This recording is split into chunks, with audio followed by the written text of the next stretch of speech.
It's a shocking fall from grace. In less than a year, P. Diddy went from beloved music icon to disgraced sexual predator, at least according to the charges from the feds right now. He's behind bars in New York, the same place where just last year he was given a key to the city. It was a disturbing set of allegations that led to Diddy's arrest in the way of multiple civil suits brought by accusers, and in some of those suits, co-defendants are listed, and in others, celebrities. Could it be a time of reckoning for them too? We're taking a deep dive into all the celebrities listed in Diddy's civil lawsuit and whether they too could face federal charges. I'm Sierra Gillespie, and this is Law&Crime News.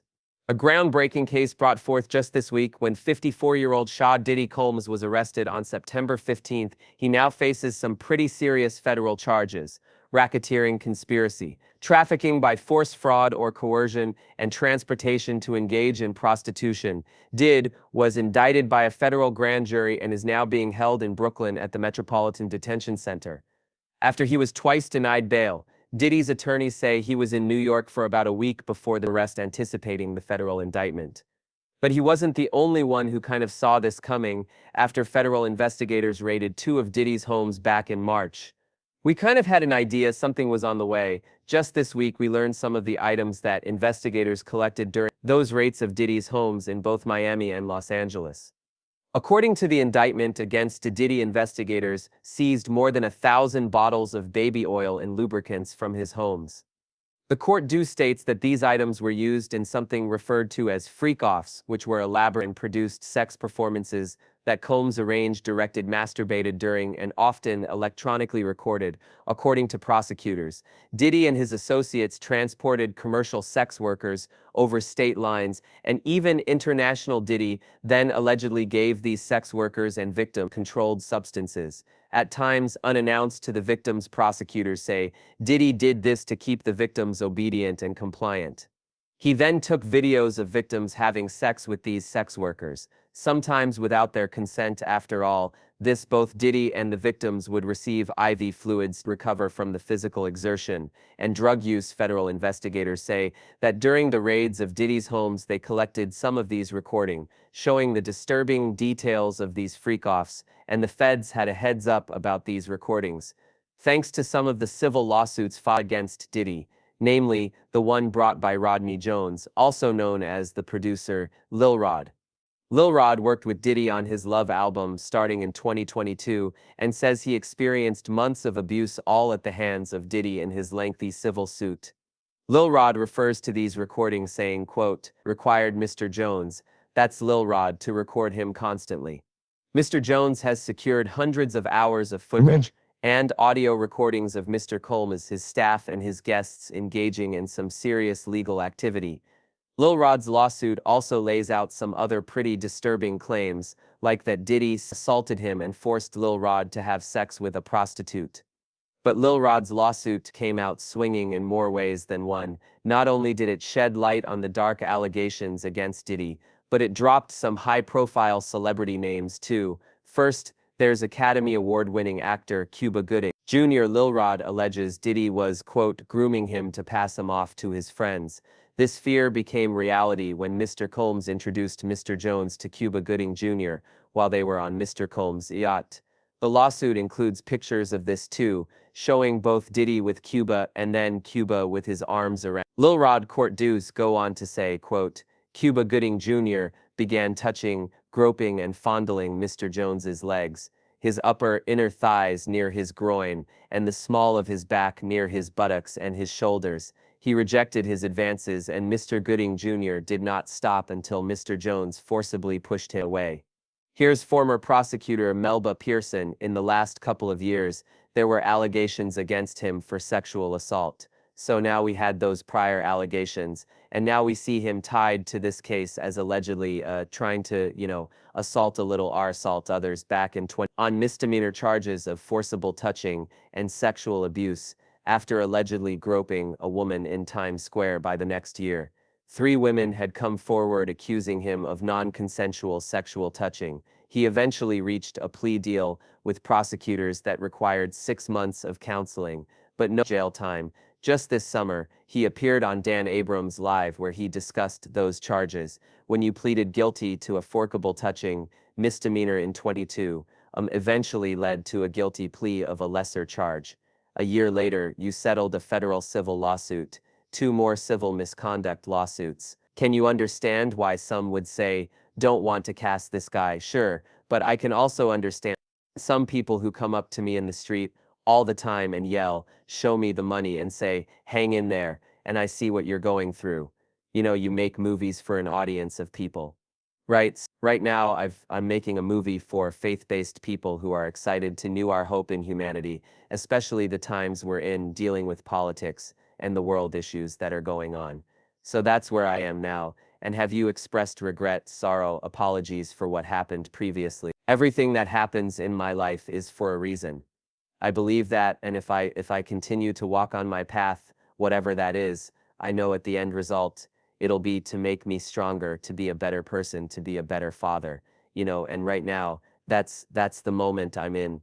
Back to Melba says, it's possible that charges could be brought against the actor. I am getting the feeling where there's smoke, there's fire, right? Because now we have 2 different instances where you're accused of the same type of behavior, years apart. I think there's something there, and I don't that Cooper Jai Jr. is going to escape from that one, because he already saw definitely people moving away from him within Hollywood circles and other circles once those first sexual assault allegations came out. So at this point, I don't think he's going to get away with it a second time. Is possible that he could face charges based on these allegations that were brought forward by Lil Rod. It is possible as well. Again, we've got the statute of limitations issue to deal with. So depending on the time frame of when this happened is, again, the Adult Survivors Act, which was the vehicle where these lawsuits came out. If these civil law school suits, came out, there was a thin out amount of time for those suits to be filed. The time frame is going to be very, very important. What witnesses come forward, because again, this may not be a situation where DNA may be at play. This may be more of a situation of, hey, yes, I was there, and I recall, Cuba Nina Jr., putting his hands on the L-Rod, or recall certain aspects. So it's going to be a very witness-intensive type of case. And the question is, witnesses be willing to come forward? Another high-profile name listed in Lil Rod's lawsuit is Jennifer Lopez. From the standpoint of the names of the celebrities that were tied to this, the fact that Jennifer Lopez was tied to this back when she was involved in or party to a shooting at a nightclub, when she was dating Diddy, and is now alleged to have brought the gun with her to the scene and gave it to Diddy, and that's how the shooting occurred. Lil Rod's team brings up J-Lo when establishing Diddy's history, writing his, quote, RICO enterprise has existed for at least dating back to the 1999 nightclub shooting in NYC, when Mr. Combs required his then-girlfriend Jennifer Lopez to transport his illegal firearm into the NYC nightclub. The court do also allege Diddy forced his then artist, Shine, to assume responsibility for the shooting of several individuals. Shooting happened on December 27, 1999, at about 2:55 a.m. A fight broke out at a nightclub in New York City between Diddy, Jamal Barrow, who's known as the rapper Shine, and Matthew Allen, who went by the nickname Scar. Guns were drawn and 3 people were shot. No one suffered any life-threatening injuries, and the victims were not involved in the fight. J-Lo and Diddy fled from the scene in a car, but were later arrested and charged. J-Lo's charges were dropped, but the others stuck. Diddy was acquitted, but Shine was sentenced to 10 years in prison. He was released in 2009 and deported back to his home country of Belize. Lil Rod alleges it was Diddy who pulled the trigger and Shine just took the fall for him. Because of this allegation, experts like former FBI agent Bobby Chone say investigators could take a second look at the shooting. If there's a civil lawsuit that lays out this major allegation, what would it take to reopen an investigation into something that happened 25 years ago? Well, it would take it. It would take a different look at it. So, in other words, he was acquitted on the state murder charges.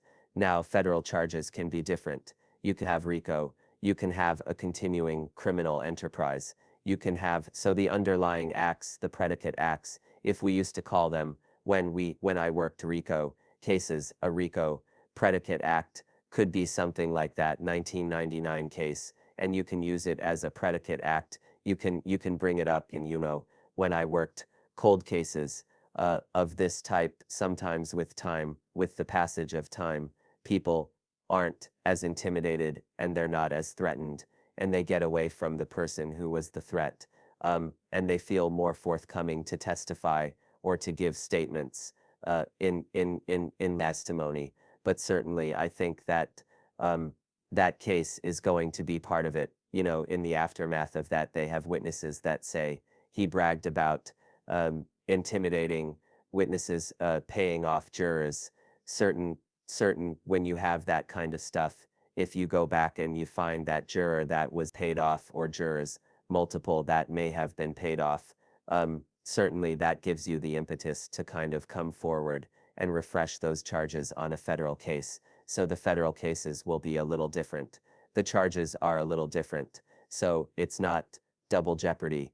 And so I think that that case that you mentioned, that you cite, I think is certainly one of the ones they're looking to build into a much bigger, to me, maybe a RICO type case. We also know that federal investigators have spoken to other plaintiffs in civil cases against Diddy to learn more about his personality and what he's like in relationships. That means J-Lo is someone the feds will want to talk to if they haven't already. It also means she could be called to testify against him. It's possible. It's absolutely possible. If I was the prosecutor handling that case, I absolutely would list her right. But of course, we need to know whether or not she'd be cooperative. That, of course, changes the strategy when it comes to trial. So you may list someone as a potential witness. That does not mean you're necessarily going to call them. The question is whether or not they're going to testimony is really going to help you. But there is a universe where she could testify against him in terms of, violence, in terms of his interactions with other artists, especially the folks that have been coming forward alleging that he has harmed them in some way or engaged in, human trafficking and sex trafficking. So was she aware of any of that going on? Did she see him with underage girls, or was she present for when some of those videos were taken? That little Rodden, included screenshots of those videos in his pleadings. So how much of that did she know? When did she know it? And what actions did she take at the time?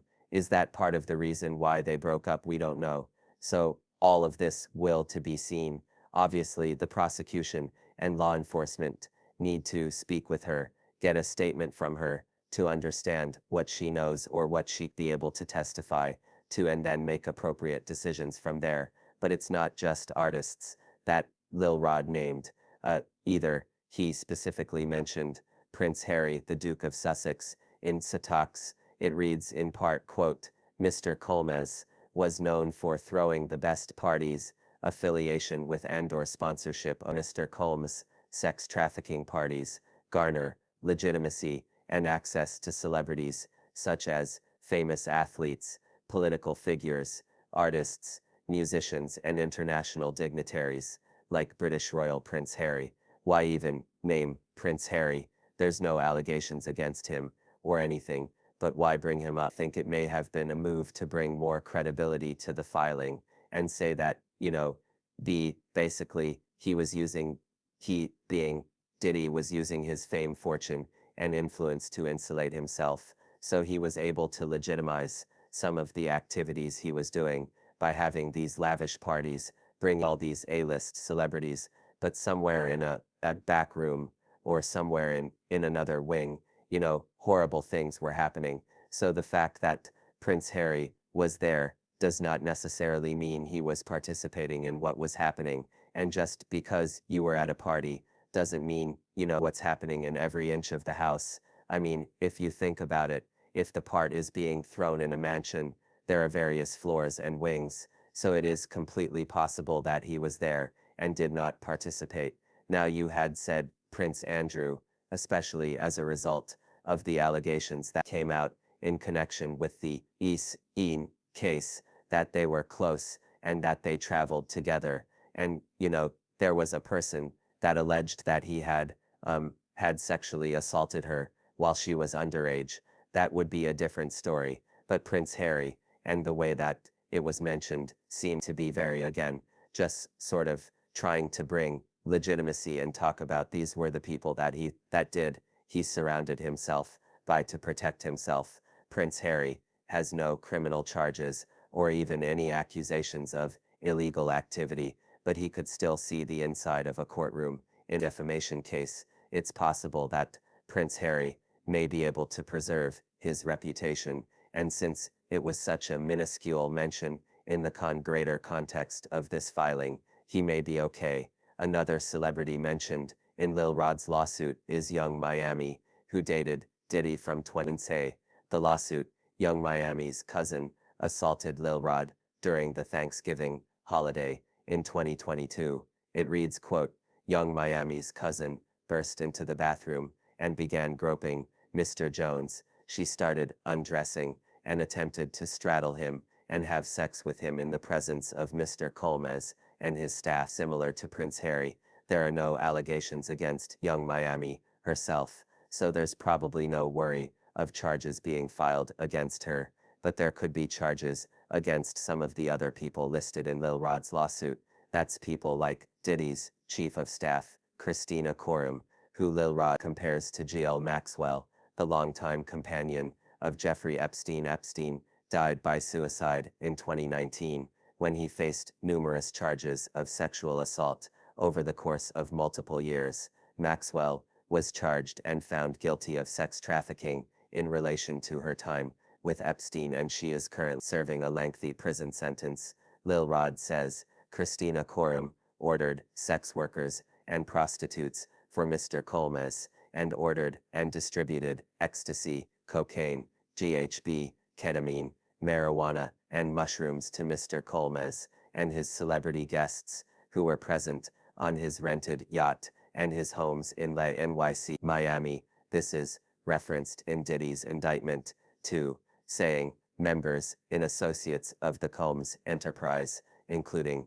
high-ranking supervisors, security staff, household staff, staff personal assistants, and other Colmes business employees, facilitated the freak-offs by, among other things, booking hotel rooms for the freak-offs, stocking the hotel rooms in advance with the required freak-off supplies, including controlled substances, baby oil lubricant, extra linens, and lighting. Federal prosecutors also alleged these associates arranged travel for victims and commercial sex workers, delivered large sums of cash to Diddy to pay these sex workers, and even scheduled the delivery of IV fluid. So according to Melba, it's possible some of these associates are charged too.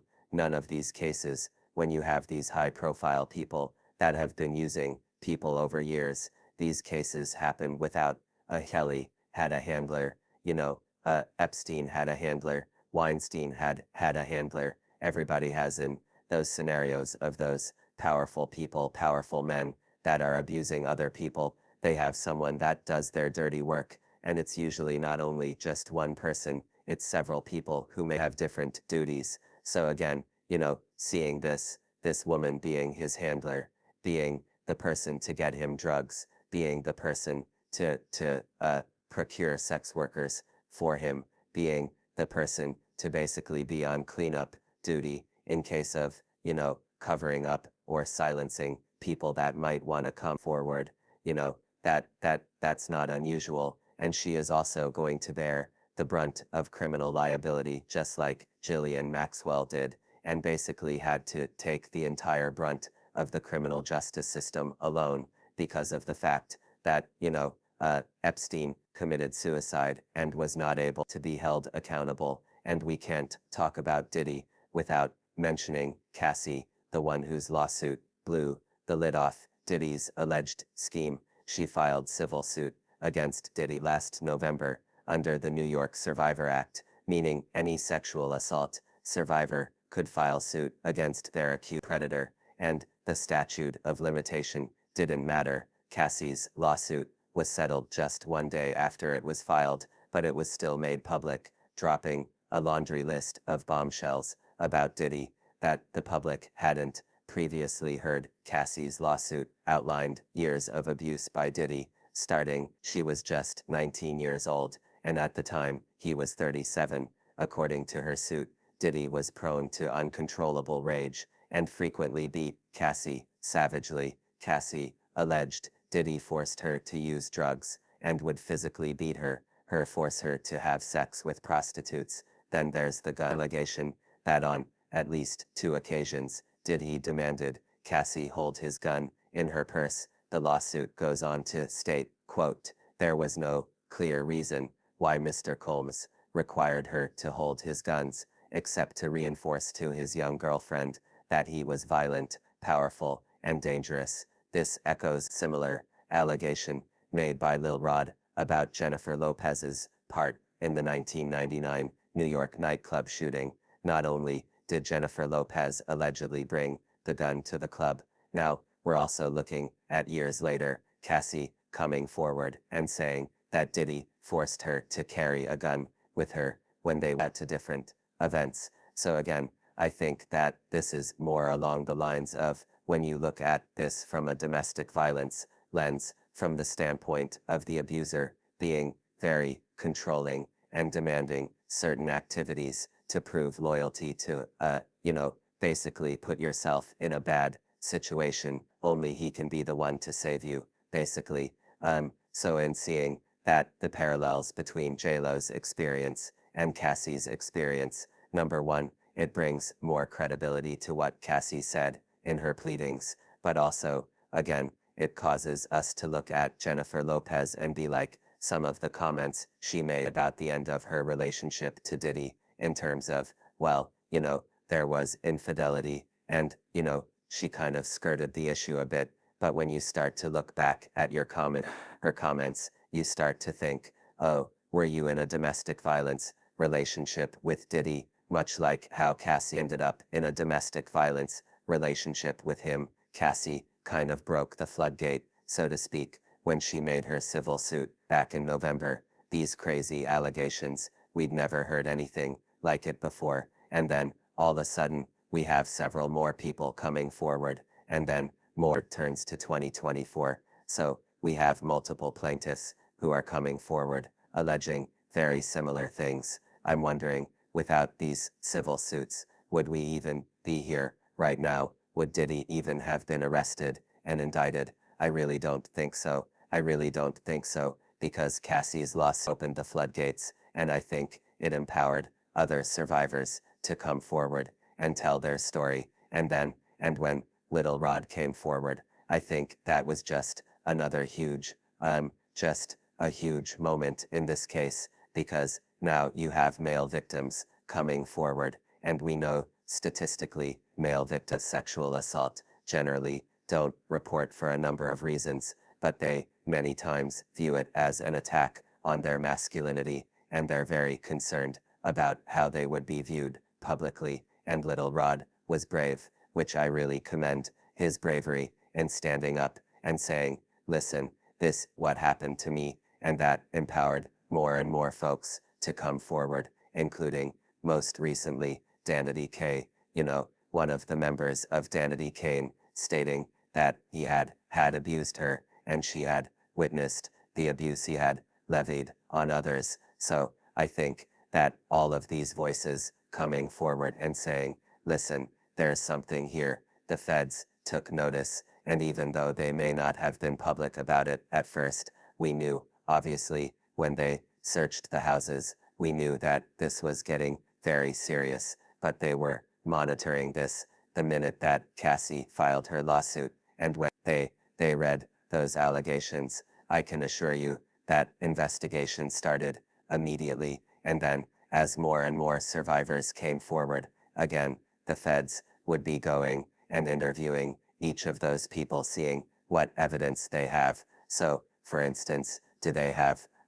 maybe some cell phone footage? Can they substantiate what occurred to them in other ways? Maybe follow-up text messages, emails, all of these things are aspects that they are able to use to now bring in their case in chief against P. Months ago, we reported that Cassie was working with federal investigators in the case against Diddy. Can't know for sure whether she testified in the grand jury hearing that would ultimately indict Diddy, but it's likely at least some of his accusers did. I do believe that a number of the survivors would have testified. I don't think that they would have brought all of them because of the fact that, number one, you want to testifying is traumatizing, especially when you're talking about the most awful day likely of your life and some very degrading things that happen to you, and you have to tell that to a bunch of people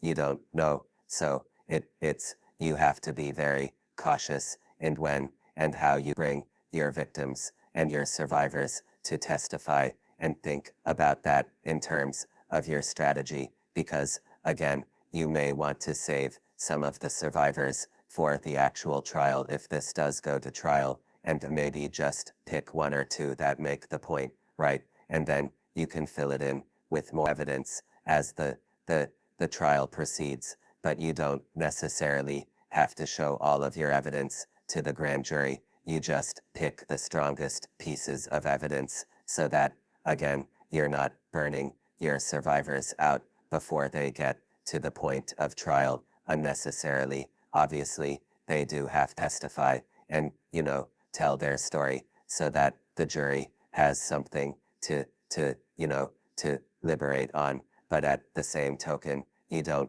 want to push them too much because, again, that trauma is very real. And even if they are getting assistance through counseling or something along those lines, still a lot to have to talk about it. And especially in such a huge, with the huge media frenzy around it, and so many people weighing in, and whether it be social media or other celebrities or things like that. So those are some of the things think the assistant US attorney would have been considering when deciding who should be brought in front of the grand jury to testify. And when it comes time for trial, we could hear from Cassie or other accusers in federal court. You're bringing up a really good point, because as you said, this is probably one of the darkest times of these survivors' lives, and they have to come forward